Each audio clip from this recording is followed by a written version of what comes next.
What's up everyone, Stacking Surfer here with another awesome video. Today we're talking about the topic that sends chills down the spines of many stackers. That's gold confiscation. Will it happen again? What could it look like this time around? And how can we best prepare? If you stick around to the end, I'm going to give you some great tips on how to best prepare for this. And what did it look like back in 1933? Let's pedal out and catch this next wave. Hit it. Stacking Surfer. The life topic, I'm your best friend. Balances in your bank and stack. All right, to understand the potential for the future gold confiscation, we need to look back to 1933.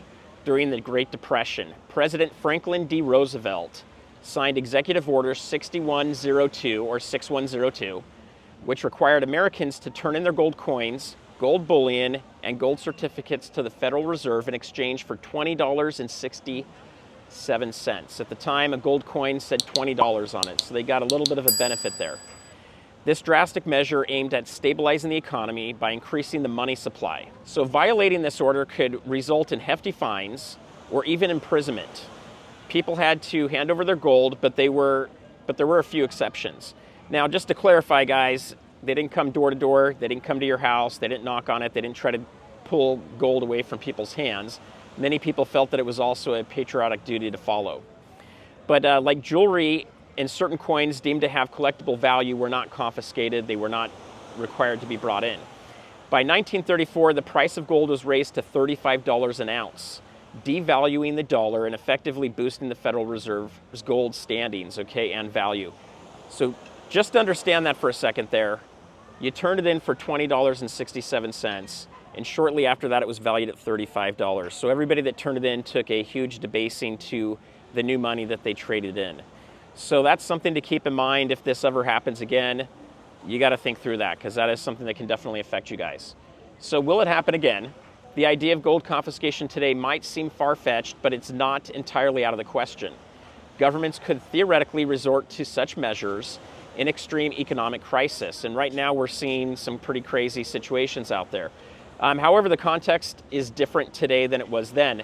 Back then, gold was money. It isn't today. It's not used by very many people. It's not in very many homes. The number that I hear is about 0.5% of the people have gold. So it's not the same today as it was back in 1930. And the global economy is much more interconnected, okay? So it's not just about the US. If a government were to attempt confiscation today, it would face significant challenges. I don't know about you, I would not be wanting to just turn my gold in. First, the sheer logistics of it.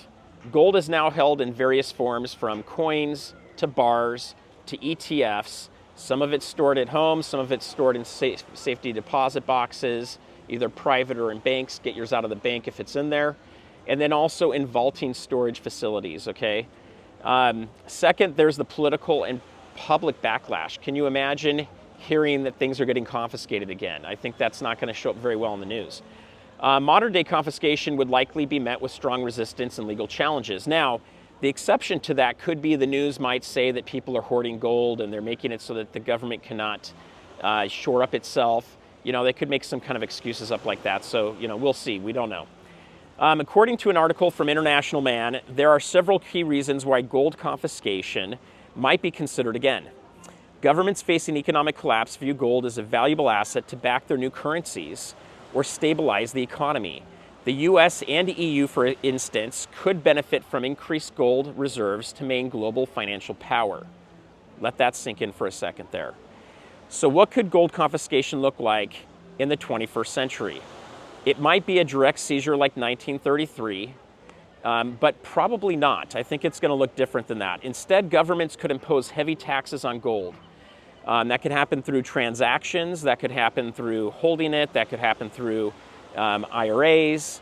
It could even be vaulting fees for those IRAs. There could be some new fees. We could also see a windfall tax that comes into play too. We could also see restrictions of ownership, how many you can own, or what kind of gold you can own. We might also see new legislation that gets passed, okay? We could see pressure on financial institutions to report and limit the amount of gold that a person holds. So imagine this. The evening news program announces that the economic recovery is being hampered by wealthy private investors hoarding gold. Okay, this goes back to my comment earlier. The government enacts a new emergency banking act, urging citizens to turn in their gold to help the economy. Gold owners are portrayed as greedy, and public sentiment turns against them. The government pays for the gold in rapidly devaluing dollars, inflating the currency further. Similar to them giving everybody, when they confiscated the gold in 1933, $20.67, to just have them turn around and revalue it at $35, thus giving the US government more value and taking it from you, okay? So today I'm here at beautiful Catalina Island. I want to show you guys real quick. Back over here is the casino building. They have plays and movies here. This is the marina or the harbor here. And then down here is downtown Avalon. There's some great shops that are here. But let's get back down to gold confiscation. Is it something we should be worrying about? Now let's talk about preparation as stackers. It's critical to stay informed and to diversify, all right? Here are some tips that I would give you guys today to help you safeguard this. Here are some tips to safeguard your precious metals that I would give you today. Number one, spread it out. Don't keep all your gold in one place, okay? I know as prepper stackers, those of you that consider yourself in that category, you like to keep everything really close to home, and I think that's okay. But when you start to get into the 100 ounces, 200 ounces, a lot more, $1 million worth of gold, you definitely want to be spreading that out, okay? And some of you are thinking, oh my gosh, I can't believe someone might have that much. There are people that have that much. Some of them have contacted me, and they're trying to figure out what to do. Some people have vast amount of money in that, okay? If you only have a couple gold coins, I don't think you need to spread those out. But if you are getting a sizable amount of gold, you may want to spread it out a little bit. You can do that through getting a very secure safe in your home. You can have a safe in a family member's home. You can use a safe deposit box that's private, that's heavily secured, and that has insurance.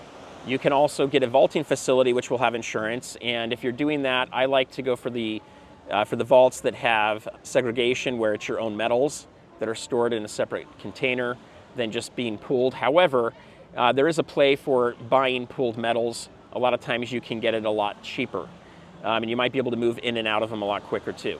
Number two is diversify. Consider holding other precious metals like silver and platinum, okay? Silver did have a confiscation. It wasn't as big of a deal as the gold one, and we may not see that happen this time. Silver is much more of an industrial metal today than it is even a monetary metal. It was completely a monetary metal back then in every home, because if you had a dime, if you had a quarter or a $50, it was made out of 90% silver. So silver could be one of those things. Platinum as well. Platinum's very low right now in value compared to gold. We could see platinum take a big run, okay?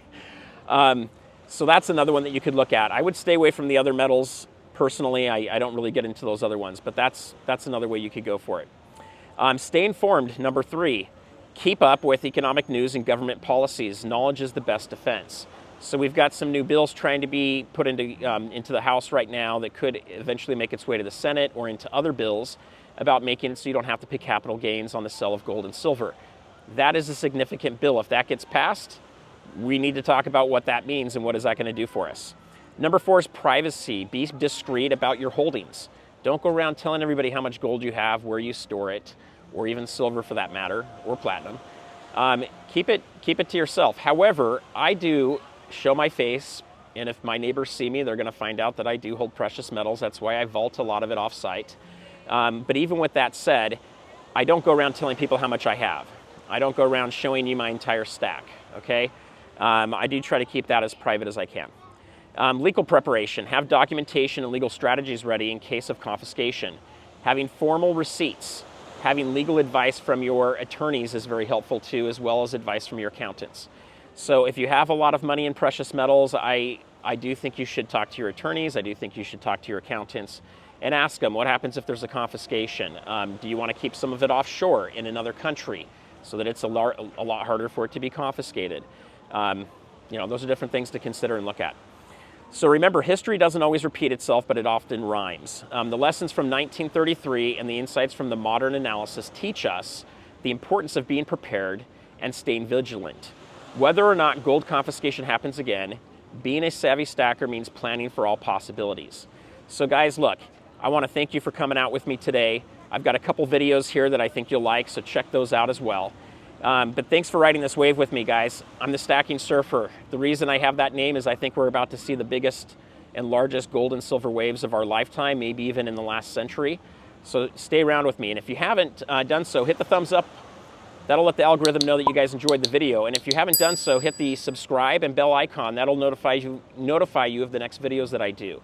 And I want to know from you guys. Leave a comment below. How are you preparing for a potential gold confiscation? Or maybe you don't believe it's even possible. I'd love to hear your comments. This is always one that's a little bit heated for people. But I'd love to know if you think gold confiscation's coming, let me know. What's it going to look like? How are you preparing for it?